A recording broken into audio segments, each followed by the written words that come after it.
মানুষ যখন মারা যায় মানুষের পিছনে পিছনে তিনটা জিনিস যায়। এক নাম্বার মানুষের পরিবার পরিজন, দ্বিতীয় নাম্বার তার সম্পদ, তৃতীয় নাম্বার তার নেক আমল। ওয়ারজিউ মিনহু ইসনান, সেখান থেকে দুইটা জিনিস ফিরে চলে আসে। এক নাম্বার ইয়ারজিউ আহলুহু ওয়া মালুহু, তার পরিবার পরিজনও ফিরে আসে, তার সম্পদও সেখান থেকে ফিরে আসে। দ্বিতীয় নাম্বার ওয়ায়াবকা আমালুহু, একমাত্র নেক আমলটাই রয়ে যায়। তাহলে দেখা গেল সারা দিন সারা দুনিয়া ভরে যেটার পিছনে আমি সময় বেশি ব্যয় করলাম, সম্পদের পিছনে আমি সময় বেশি ব্যয় করলাম, পরিবার পরিজনের পিছনে আমি সময় বেশি ব্যয় করলাম, ওই সম্পদও আমাকে রেখে চলে আসলো, পরিবার পরিজনও আমাকে রেখে চলে আসলো। আর যেটার পিছনে আমি সবচাইতে কম সময় ব্যয় করেছি, একেবারে নগণ্য সময় যেটার পিছনে আমি দিয়েছি, সেটাই শেষমেশ আমার সঙ্গী হয়ে গেল, সেটাই আমার বিপদের মুহূর্তে কাজে লাগলো। তাহলে আবার চিন্তা করে দেখেন আমরা কোন দিকে দৌড়াচ্ছি, আমরা কোন দিকে ছুটছি, আমাদের গন্তব্য কোথায়, কোন রাস্তায় আমরা হাঁটছি। একটা বার যদি আমরা চিন্তা করি দুনিয়াতে আমরা কেন আসলাম, আল্লাহ আমাদেরকে কেন এই দুনিয়াতে পাঠালেন, কি উদ্দেশ্যে আল্লাহ আমাদেরকে দুনিয়াতে পাঠালেন, আবার যদি আমরা চিন্তা করি আচ্ছা আল্লাহ তো দুনিয়াতে পাঠিয়েছেন আমাদেরকে ইবাদত করার জন্য, আচ্ছা আমি তাহলে কি করছি। যদি আমি আমার নিজেকে প্রশ্ন করি আল্লাহ তো ইবাদত করার জন্য আমাকে পাঠিয়েছেন, আমি কি করছি দুনিয়াতে থেকে। এরপরে যদি নিজেকে প্রশ্ন করি আমি কোথায় যাব, আমার গন্তব্য কোথায়, আমার গন্তব্য এই দুনিয়াতে না, আমার গন্তব্য তো 3.5 হাত মাটির নিচে। যদি আমি চিন্তা করি আমার গন্তব্য কোথায়, আমার কোথায় যাওয়া লাগবে, তাহলে আমার জেহেনে উত্তর আসবে যে আমার যাওয়া লাগবে তো 3.5 হাত মাটির নিচে। এখন যদি প্রশ্ন করি 3.5 হাত মাটির নিচে তো যাব ভালো কথা, কিন্তু 3.5 হাত মাটির নিচে যাওয়ার জন্য যে সামান দরকার, যেই পাথেও দরকার, এই পাথেও আমি নিতে পেরেছি কিনা। দেখবো যে আফসোস ওই পাথেও তো নিতে পারিনি, ওই পাথেও নামার সুযোগ হয় নাই। তাহলে বলেন কোথায় আমরা আছি, কি আমরা করছি, কোন দিকে আমরা যাচ্ছি, কেনই বা দুনিয়ার পিছনে দৌড়াচ্ছি, অথচ আল্লাহ যেদিন ডাক দিবেন কেউ আমাদেরকে ধরে রাখতে পারবে না। পৃথিবীর যেই নাস্তিক আল্লাহকে বিশ্বাস করে না সেও মৃত্যুকে স্বীকার করে, ইহুদি মৃত্যুকে স্বীকার করে, নাসারা বৌদ্ধ খ্রিস্টান মৃত্যুকে স্বীকার করে। যেই নাস্তিক আল্লাহকে মানে না, কোনো ধর্ম মানে না, সেও মৃত্যুকে স্বীকার করে। মৃত্যুকে কেউ অস্বীকার করতে পারবে না। এই মৃত্যুকে যদি টাকা পয়সা দিয়ে ফিরানো যেত, কারণের এত সম্পদ ছিল, পৃথিবীর কারো এত সম্পদ ছিল না, সে টাকা পয়সা দিয়ে মৃত্যুকে ফিরিয়ে ফেলতে পারত।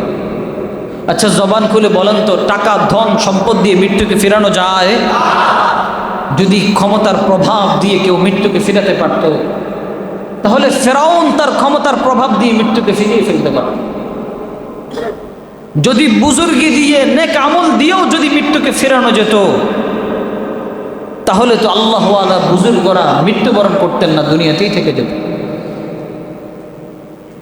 তার মানে বোঝা গেল এই মৃত্যুকে ফেরানোর মতো কিচ্ছু নাই। এই জন্যই তো আল্লাহ বলেন আইনামা তাকুনু ইউদরিকুমুল মাউত ওয়ালাউ কুনতুম ফি বুরুজিন মুশাইয়াদা, তোমরা যেখানেই থাকো না কেন মৃত্যু তোমাদেরকে ধরবেই ধরবে, মৃত্যু তোমাদেরকে গ্রাস করবেই করবে।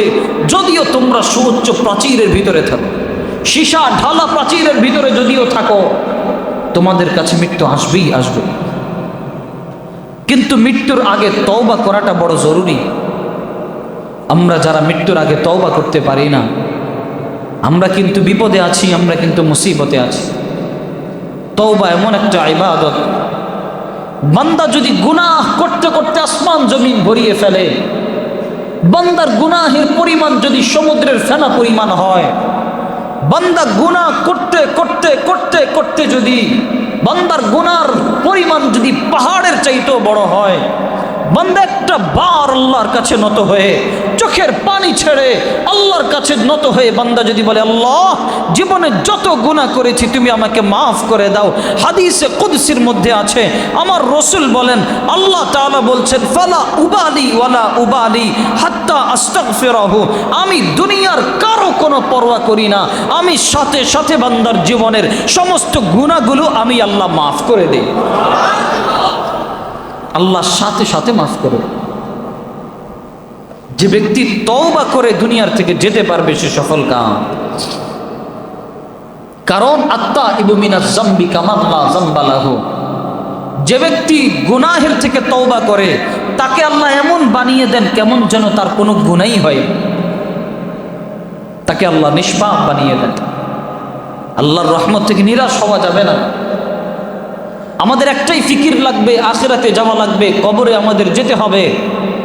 আখিরাতে কবরে আমরা তো যাব ঠিক আছে, সামান কতটুকু আমরা তৈরি করেছি। কারণ এই দুনিয়ার মধ্যে যদি আমরা কোথাও সফরে যাই, সামান্য ঢাকার থেকে দেশে গেলে কত রকম জামা কাপড়, কত রকম প্রস্তুতি, কত রকম ওষুধপাতি, সব কিছু নিয়ে আমরা গ্রামের বাড়িতে যাই।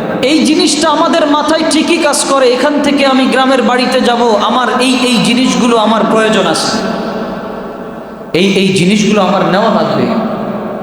কিন্তু আশ্চর্যের বিষয়, আমরা যখন এখান থেকে দুনিয়ার সফর শেষ করে আখিরাতের সফরের দিকে রওনা দিব,